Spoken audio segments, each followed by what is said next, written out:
mowinjore. Duol mochung' ne dongruok e alwora ma Nam Nolwe Lake Basin Development Authority LBDA wacho ni giseketo kenge makare mag ting'o malo pith kich e counties moluoro Nam Nolwe kaka achiel kuom neno ne jopith mag kich oyudo ber. Ali Abich ne giler kwa e county ma Homa Bay. Riwruok ma ochung' ne rito bunge mawire ka chud bura ma Kasipul ma ong'ere ni Wifama osebedo katimo chenro mag pur kod pith mopogore e bungeno e kinde ma gidhi nyime kod chenro mar rito bunguno mondo kik jopiny donj kod chenro mopogore manyalo ketho bunguno. Achiel kuom chenro mag pith ma gitimo en pith mar kich ma bende osebedo ka konyogi kokalo e mor kich ma gigolo kendo giuso e gwenge mopogore. Apisa seduol mochung' ne dongruok e alwora ma Nam Nolwe Lake Basin Development Authority kotelnegi kod Director Philip Oloo mane olimo jopith kichgo wacho ni dwaro margi en konyo jopith kich e alwora ma Nam Nolwe mondo gibed kod yuto malong'o.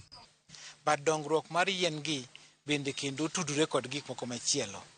Achiel kuomgi en pidho kich. Ma koro joganda mag piny kosepidho kich to koro ginyalo chako yudo yuto piyo piyo kata ka yien pod dongo. To wan kaka jo Lake Basin Development Authority be sani koro watiyo kod the process mar expanding kendo modernize honey refinery marwa mantiere Ndhiwa. And honey refinery mantiere Ndhiwa ni koro en ma obro bedo kaka chiro mar honey ma ji manie Nyanza kate gi part of Western Province bro bedo ka nigo ma gitere honey gi ma gise pidho. Wamor kod yoganda man kar kaa kuom bedo ni gisedonje program go e yo moro amora ma ok ochungi. Ne okuni Lake Basin Development Authority bende timo tiegruok ne jopith kich alwora ma Nam Nolwe mondo gibed kod lony manyalo konyogi e pith kich, manyo negi chiro kod bende miyogi gik ma ginyalo tiyogo e pith kich ma gisebedo ka gitimo. Duong' mogik en gimiluongo ni capacity building. Mondo mi wabed ni tere ka tiegruok mo nyalo bedo matin kuom joma pidho kich go. Mondo girit kich e yo moro ma gibende koro giyudo yield mang'eny. Ka gitimo harvesting kata ka gikayo kich to giyudo mo mang'eny.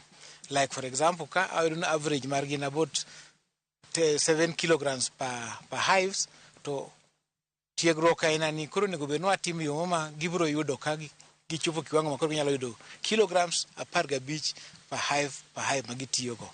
Machielo en kaka gibro relate pidhruok mar kich ni kod rito forest ma be gintiere go nikech kich gi be dhi manyo forage from the forest. Gimiluongo ni forage pollen grains maua ma yien ma opidhgi golo ema konyo kich gi loso honey. Koro tiegruok mano be nyaka koro wabedo kodgi. Jakom mar Wifama Crispin Osonga wacho ni gigeto yaro pith kich ma gisebedo gitimo e bunge mag wire ka okoni okang' ma LBDA okawono biro miyo gi mijing'o e pith mar kich ma gisebedo ka gitimo.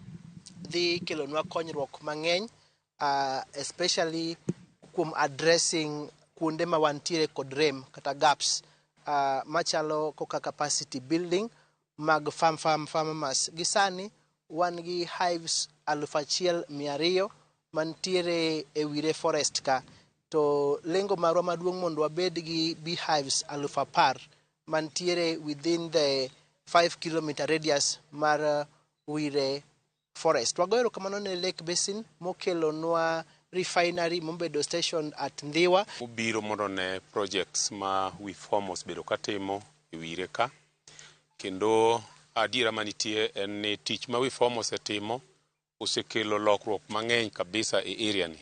Kaka chief maka ang'eyo ni weche mag ketho forest nyocha dhi mbele ka ji dwano ng'ad yien wang' maka to nikech nokel this program mar Wifama wach mar yien ming'ade got en gima koro orumo. Ali Abich, Ramogi TV, Homa Bay.